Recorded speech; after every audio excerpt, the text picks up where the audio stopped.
Локалните самоуправи и јавните комунални претпријатија од регионот на Југоисточна Европа се соочуваат со низа предизвици за подобрување на услугите кон граѓаните.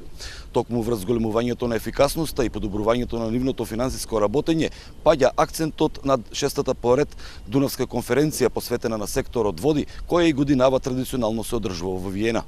Над 200 партиципиенти, представници на националните и локалните власти, јавни претпријатија и донаторски организации од 15 земји од Југоисточна Европа, преку 20 панел дискусии разменуваат знаење и искуства, се со крајна цел исполнување на ЕУ стандардите, преку адресирање на предизвиците за финансирање на инфраструктурните проекти во делот на водоснабдувањето и третманот на отпадните води.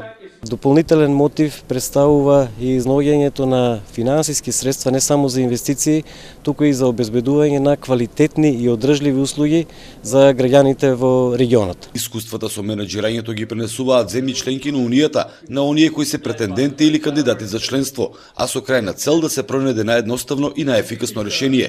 Benefit the people of Southeast Europe in the sense of them coming together and sharing their common concerns, developing strategies together, developing programs that help the water services in the region. Конференцијата финансиски е поддржана од австриската и германската влада во соработка со Светска банка. Трајан Ристовски, Ирис телевизија, Виена.